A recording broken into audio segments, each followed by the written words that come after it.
It's time for the Josh Kirby on Sports Podcast. On this edition of the Kirby on Sports Podcast, baseball is back, but there might be some trouble ahead. My interview with Jason Kamlowski about the MLB restart, plus so much more. But before we begin, we would like to thank our brand new sponsor at Regroup Building Services, specializing in custom homes, remodels, additions, and so much more. If you're looking for a new place to call home or just need repairs on your current home, look no further. Regroup Building Services has you covered. Make sure you check them out today at www.regroupbuildingservices.com. Once again, that's regroupbuildingservices.com. We do the honeydews that your honey don't. Make sure you tell them Josh sent you. We are also sponsored by PM Plus Reserves, now expanding their territory to serve the I-81 corridor from Hagerstown, Maryland to Stanton, Virginia. All right. It's time for another edition of the Kirby on Sports Podcast, starting right now.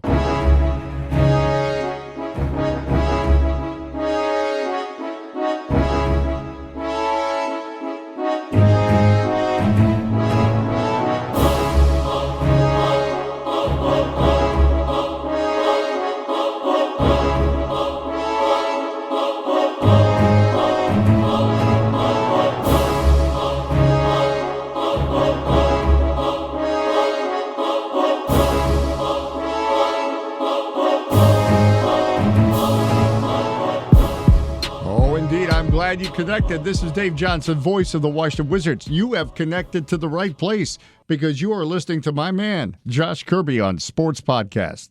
All right, back with you with another edition of the Kirby on Sports Podcast, part of the Mayo Please Podcast Network, anchor.fm/Mayo Please. Proud to be sponsored by Regroup Building Services in PM Plus Reserves. A lot to dive into this week. The MLB has officially made its return, not even a week into the season.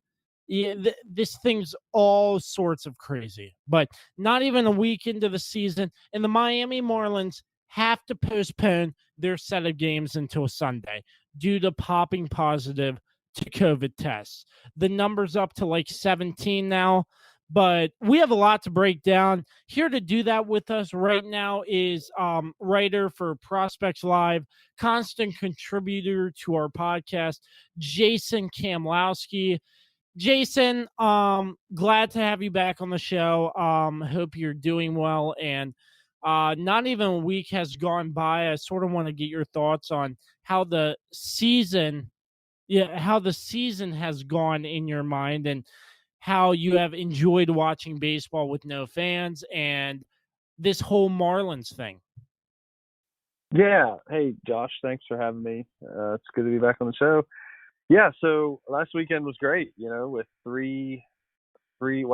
days worth of baseball. If you go back to Thursday night with the opener, Yankees and Nationals and Dodgers and Giants. I mean, it was nice. It was one of those things where it was like nature is healing whenever you see baseball on your TV on a summer night, and to be able to, even without fans, it was awesome, to be able to just sit down and watch a ball game. Last Thursday, Lincoln and I actually watched a baseball game for the first time this year that he actually understood what was going on. So that was cool. And, it was a good opening weekend. A lot of good games. We had talked about a couple weeks ago.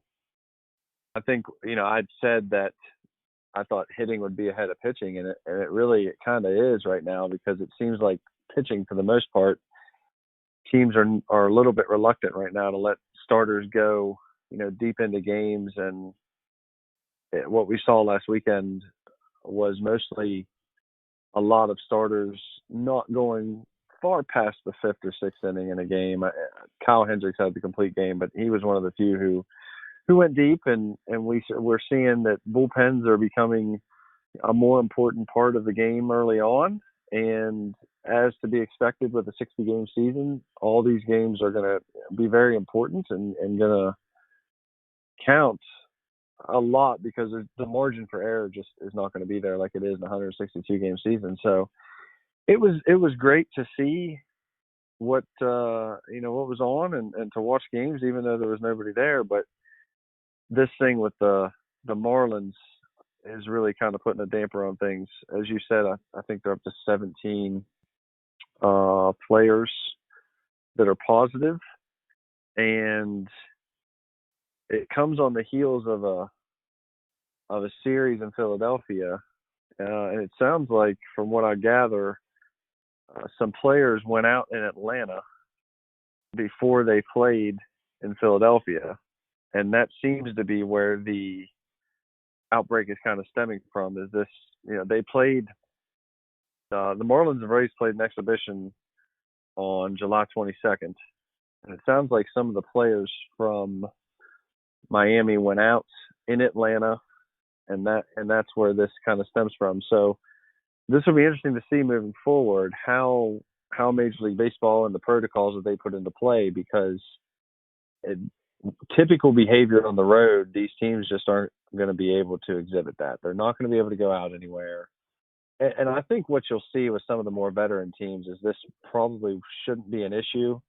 But of course the Marlins are not that, and they're kind of finding their way, and they do have a lot of young guys. And I think this hopefully will be a wake-up call, because if you would see this kind of an outbreak in probably, potentially 3, 4, 5 teams, I mean, that could probably shut the season down, which would be awful. Yeah, and in my opinion, if they can't get a handle on this coronavirus, I think the MLB will be forced to a point where they will have to shut down. But hopefully that is not the case. But I love sports being back, but I want it to be when everybody is safe and healthy. I can't stress that enough. But some stuff, some news about this Marlins series. The Marlins have been postponed until Sunday. Um Earlier in the day, as we were recording this, the Nationals had a vote on whether they wanted to travel to Miami or not. And they voted no, it's too risky. The MLB ended up postponing their games. The Marlins were set to have a series in Baltimore. Now the New York Yankees will be taking their place, playing Baltimore this upcoming week. And with that, the Nationals will have the weekend off. So a lot of reshuffling the schedule, in my opinion, but the reshuffling with 60 games in 65 to 70 days, there's not a lot of room for all this rescheduling and mixing and matching up teams, in my opinion. So if this continues, I think it will get to a point where either they will have to extend the season further or just shut it down. Yeah, and there's no time to make these games up. Like you said, 65 days, 70 days, whatever it is, there's really no margin for error for this sort of thing. And again, and I don't want to rant about Rob Manfred, because I've already done that on your show, but they dragged their feet on getting this whole process started. So they put themselves in a position where they don't have the days to play with. And now they're in a position where they're going to have to reshuffle the schedule. Teams are going to lose games. And it'll be interesting to see at the end if this matters, because it's affecting some teams that have postseason ambition. The Nationals want to make it into the postseason, and every team wants to make the postseason, but the Nationals believe they are a contender. The Marlins know this year they're probably not going to be in contention. And I don't know how much that plays a role in all of this, but somewhere along the way, if you get to the end of the year and the Marlins are short, or the Nationals, I'm sorry, are short 3 games or 2 games, whatever it's going to end up being. How do you make those games up? Do you make those games up? And how do you work all that out? So logistically, there's a lot that they're going to have to figure out on the back end of this thing to work through in the event that the Nationals would need those couple of games if they were still in contention at the end, which, I would assume they would want to be. So some scheduling quirks are going to have to be worked in there. I'm sure there'll be some double headers thrown in there. But the good news is the games are still on. And I think that's probably the best news as of right now is that the games are still on and we're still going to have, and we have baseball tonight even. So that's the good news. Yeah, very good news. But more updates on that on the Kirby on Sports Twitter page at Kirby on Sports as always. So going back in, sort of backtracking to the games itself, it's interesting. There are no fans in the stands. We had a walk-off home run where COVID protocol was breached, and we had your Pirates manager getting ejected, and they had to argue 6 feet apart at home plate with masks on. Just some of the many differences from this 60-game season, and nonetheless, broadcast teams are broadcasting from a studio and not live. So a lot of interesting points, Jason. I'm sure you were upset about your Pirates manager, and I just thought it was unique that he was allowed to come out, but they have to stay 6 feet apart. Or I believe I read something somewhere saying you could get in serious trouble if you were closer than 6 feet during a manager versus umpire argument. Yeah, so Derek Shelton on Sunday gets run, and it was after he got tossed that he actually came out of the dugout, and it was funny to watch because it was great to see. The umpire, Shelton, puts his neck gaiter on, and the umpire takes his mask out of his back pocket and puts it on, and they stand there and argue with their masks on, which I thought was great. That's the new normal in 2020 for baseball. And the funniest thing is, though, Derek Shelton actually ended up getting his first win as a manager that day, despite the fact he got thrown out of the game early on. So just things that we're seeing that we've never seen before, like you said, broadcast teams doing it from home or from a network studio. No fans in the stands or cardboard cutouts of fans in the stands. And it's definitely weird to watch a game and not see anybody in the stands, I mean this to what I'm about to say. I mean, seriously, I've been a Pirates fan my whole life. So I've been watching games where there's really not been that many people in the stands for games for years. So for me, it's not all that unusual to see rows and rows and rows of empty on a telecast. It is weird to see literally nobody in the stands, though. But and texting some people over the weekend, they all asked me, I said, what do you think? And I said, guys, this is better than nothing. I mean, let's think back a month ago, 2 months ago, 3 months ago. We didn't think we'd even have baseball back in March and April. So this is significantly better than nothing. It's given us something to talk about. It's taken our attention away from the doom and gloom of the coronavirus and everything that's going with it, with all the outbreaks. So I'll take it however I can get it. Baseball is baseball to me. I would watch it no matter what, and it's the greatest thing in the world on a summer night to be able to sit down and just turn on a baseball game and just immerse yourself in that and get away from all the ugly that's going on in the world right now.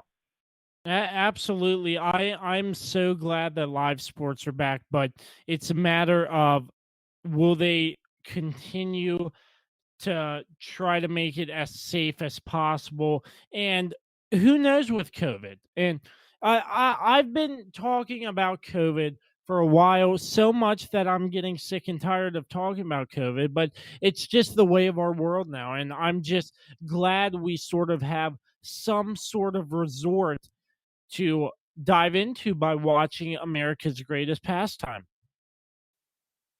Yeah, and if with everything that's going on, we get the NBA back Thursday, which is great. The bubble for them is working tremendously well. They've had 0 positive tests. NHL is coming back. They've had 0 positive tests. So we're kind of in a position here where over the next couple weeks, all 4 major professional sports in North America will be playing. And in the case of hockey and basketball, we will have the playoffs. So I told somebody this. I felt like Tim Robbins in the Shawshank Redemption when he climbs through the pipe and he ends up in the creek and he stands up in the rain and puts his arms up. That's kind of how I felt on opening night. Like, man, we have crawled through 500 yards of crap, and this is our reward on the other side. And it's not perfect, but it's better than nothing. And hopefully, the other 2 major sports that are going to get going do well, and hopefully the NFL has a season, and it can be a diversion from the ugly that's going on out there, and maybe get us to the point where we are talking about something else other than that. And that would obviously that'd be great. So it's exciting to have sports back, though. I can tell you that. Absolutely. And you were talking about the bubble formats in the NBA and the NHL. Your Penguins actually had a scrimmage against the Flyers tonight. I couldn't find a score for that for some reason. But anyway, the bubble format, it I mean, the stands are pretty much like covered with advertisements. Advertisements, excuse me, and it just looks like they're like it's like normal. It doesn't look like they're playing in an empty arena. They're using the space to their advantage. But besides the point, um, in the NBA, there hasn't been a COVID positive test in all the bubble, which is great news. So hopefully, when they start to play, they will continue to be healthier and healthier and end up declaring an NBA champion. Same with the NHL. But what are some of your thoughts on these bubbles, and what do you expect out of these leagues moving forward for COVID? Well, I think what we're seeing with the bubble is it works, right?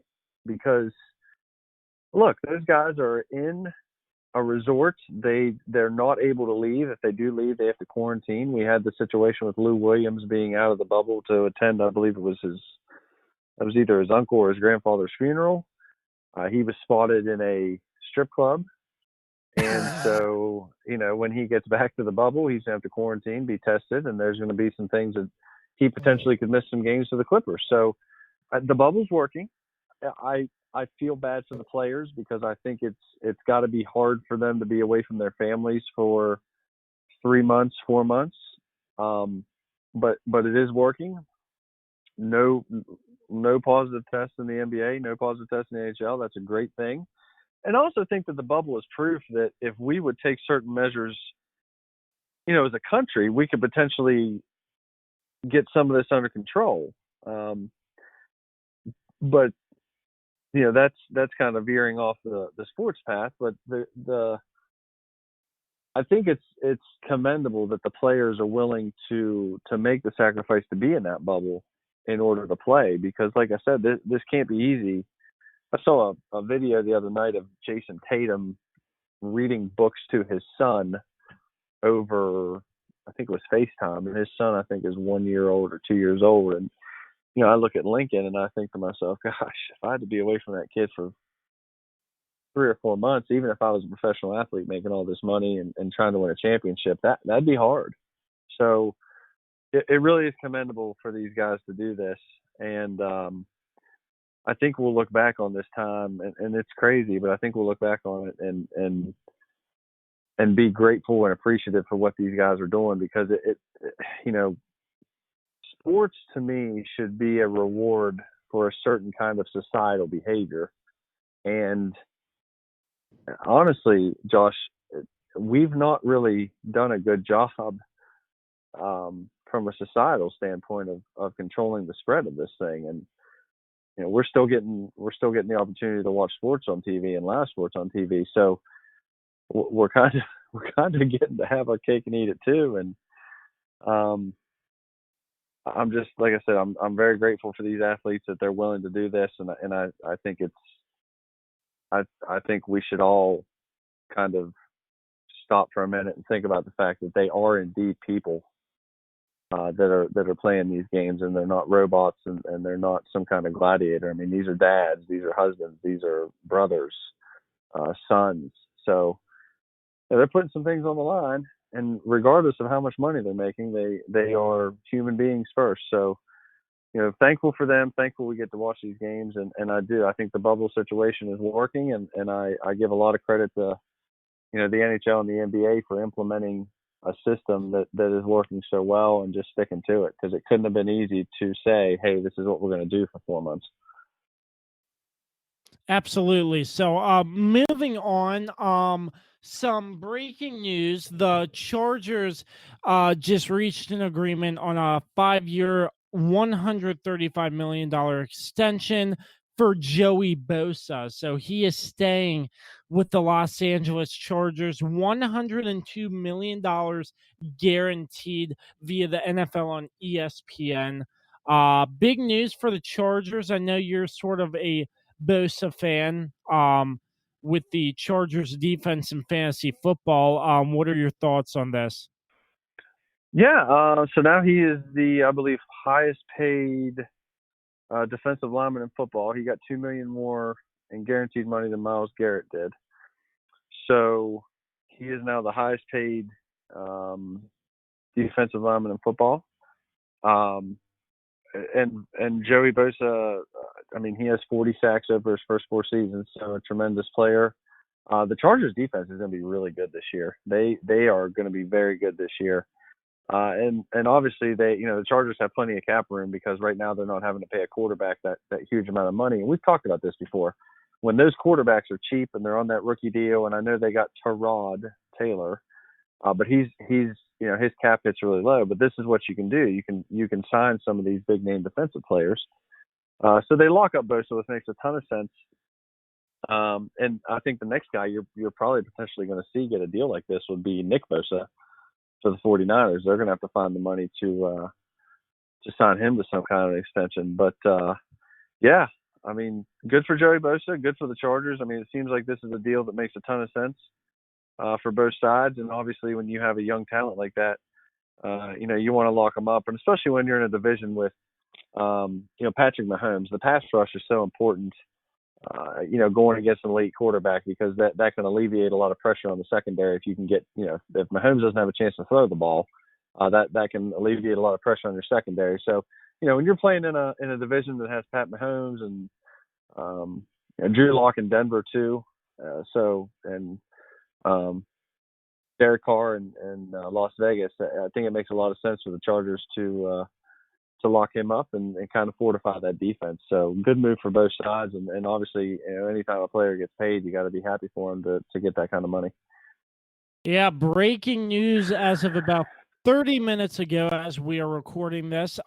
So the NFL, they reached an agreement, no preseason games. That's going to be tough in my opinion. Man, I've always gone and watched 4 preseason games and thought these 4 preseason games are a waste. But going from 4 to none due to COVID, I'm sort of confused. I sort of haven't pieced together how rosters are going to work out, how players are going to get ready for the season with these going straight into the regular season. Heck, we don't even know if the NFL regular season is good on time yet due to COVID. It's slated to, but I wouldn't be surprised if they have to push it back. But was this the right move for the NFL to reach this agreement to cancel the preseason? Yeah, I think in the context of what's going on with COVID-19, it's 100% the right move. And they've been looking for a couple years to kind of eliminate a couple preseason games in favor of adding some games in the regular season. So this really isn't altogether unexpected, and it kind of opened the door to that conversation anyways. Where it's going to hurt is NFL teams can bring 80 players into camp, I believe. And a lot of those guys that are on the back end of the roster that get a chance to play early in the preseason now are not going to get a chance to be seen.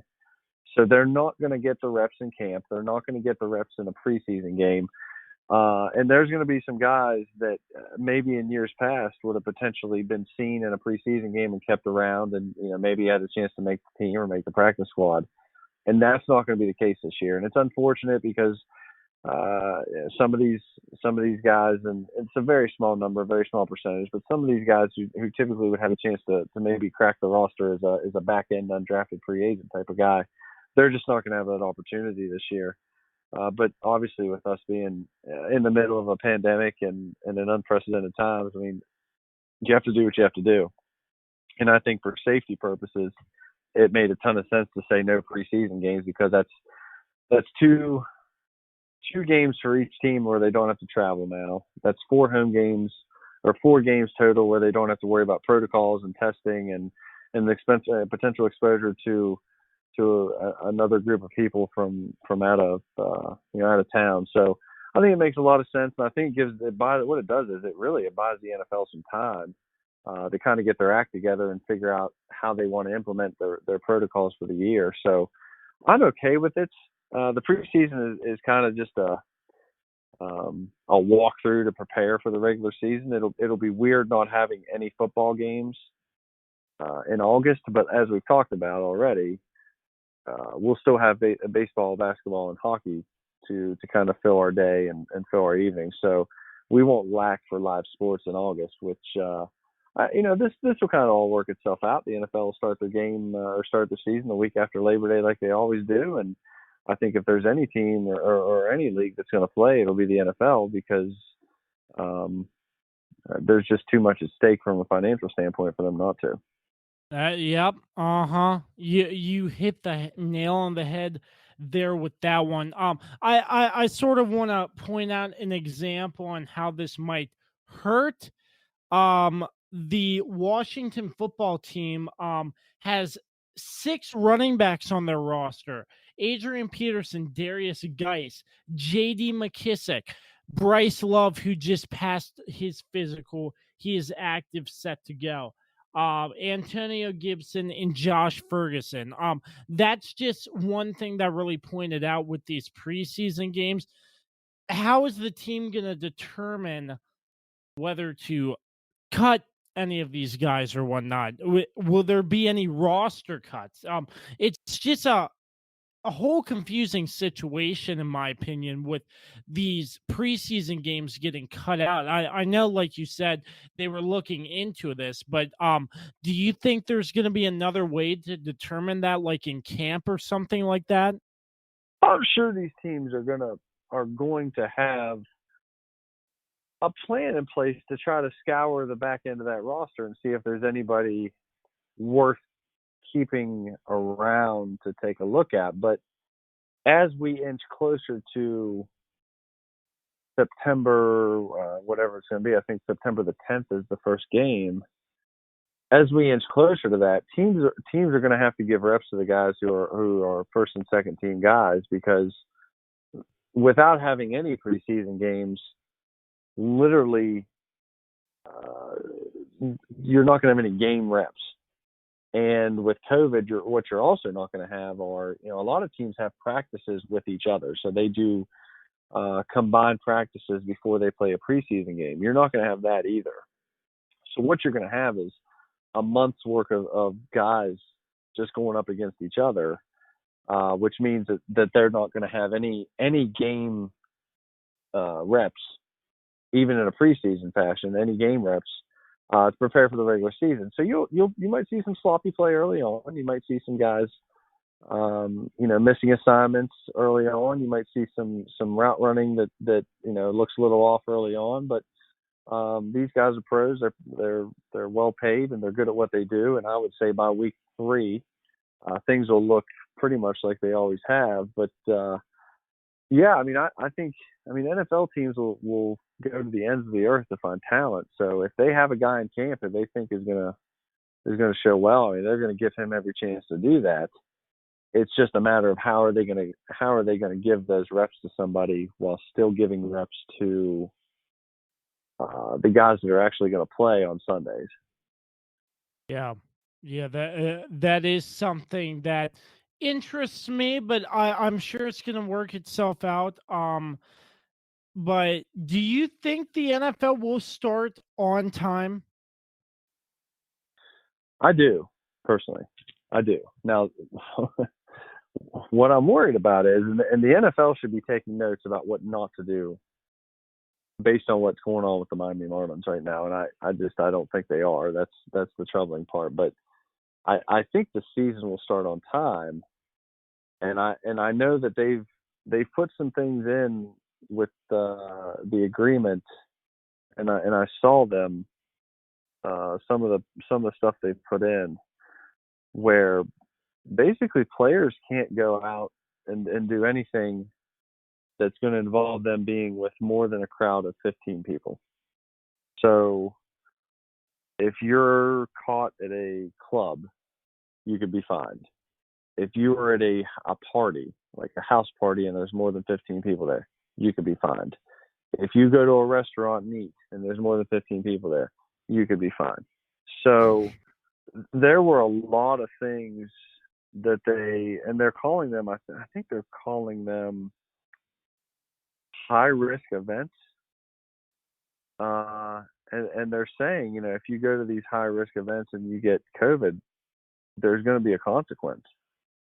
So, any indoor nightclub, any indoor bar, indoor house party, a concert, even another sporting event that they might be able to go to, or an indoor religious service. If you go to one of those things, you can track COVID. There could be consequences. So they've kind of put some things in place that say, like, hey, we're going to try to deter you from doing these things. It's just a matter of whether or not they're going to work and whether or not players are going to adhere to that. And again, we're talking about young men who have money and are going to be looking for something to do. And for better or for worse, and you go back to when I think back to whenever I was 24, 25 years old, I'm not sure that I would have just went back to my house or my apartment or my hotel room and just said, hey, I'm going to do this for 20 weeks and play football. So it'll be interesting to see how this shakes out. But yeah, I do think the season will start on time.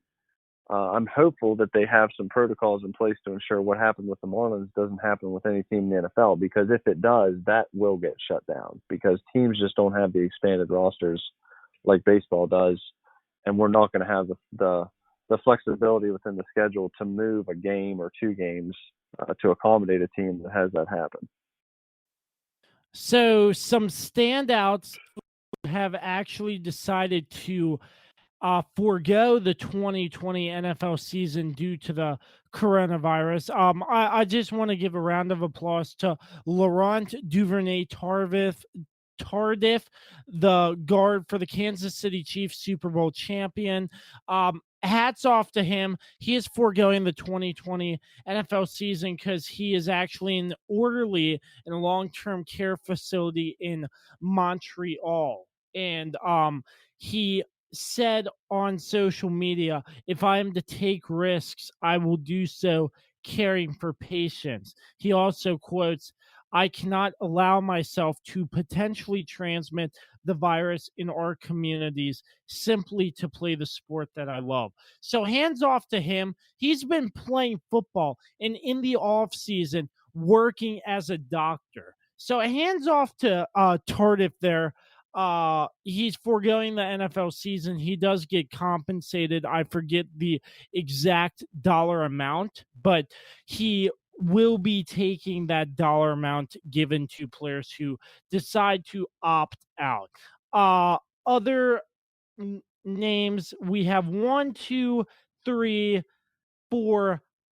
New England Patriots players who decided to opt out. One of the big names, including Dante Hightower, the linebacker for the New England Patriots, who just recently became a father. So a lot of big names, make that 6 with Patrick Chung of the New England Patriots. I left his name out, but a lot of big names opting out of the season, and for good reason. But I just have to give my hats off to Laurent Tardif for taking the big step to care for patients instead of going to play football. I think that's really great. Well, and as a father, I think, again, I mean, family comes first, and if you've got a new baby, and obviously a guy like Dante Hightower, he doesn't need money. So, and they've got kind of a settlement situation set up where you'll get X amount of dollars. And I think it takes a lot of guts to say, hey, I'm not going to play. I'm going to put my family in front of all this stuff, because, again, these are young professional athletes, and there's a lot at stake here for them, but they're also human. So, anybody that decides to sit out, I mean, I have no problem with it, and I'm with you. I mean, hats off to these guys. And as far as the guard for the Chiefs, who's the doctor, and he sees this stuff up close firsthand, and I think he did a very responsible and ethical thing with making the decision not to play. So I've got no issue with it, and we'll see more of this. And I would say probably what's happened with the Marlins might have potentially given some of these guys some incentive maybe to say, hey, I'm going to sit out. So it's just a matter of what's best for them and their families, and good for them for putting their family in front of everything else. Yeah, so hats off to Tardif once again and all the players who put family first. But sports are right around the corner. We sort of set the scene for you. The MLB has returned, but probably next week or the week after, we will have more NHL and MLB to cover. I'm sure we'll be bringing Jason back on to talk about why the Penguins are terrible. But until that, that's about all for this segment. Jason, thanks for coming on once again. Any last words? No, Josh, I appreciate you bringing me on. Always a good time. And, everybody out there, just stay safe, be well, put a mask on, and do the right things, and enjoy being able to watch live sports on TV. Amen, because who knows if COVID will cancel it again or not. But as always, Jason, as you know, the Penguins are terrible. The Capitals rule the world. The Kirby on Sports podcast will continue right after this. All right, that about wraps it up for this edition of the Kirby on Sports podcast. Big thanks to Jason Kamlowski once again for coming on the show.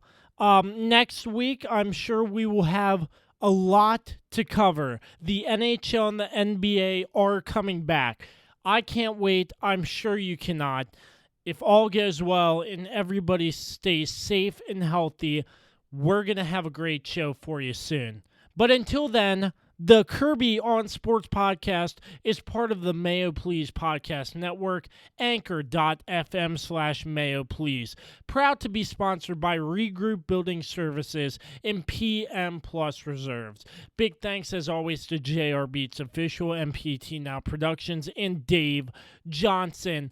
As always, you can check out the Kirby on Sports podcast anywhere you can find podcasts. Apple Podcasts, Spotify, and Google Podcasts are the main platforms, but you can find us just about anywhere.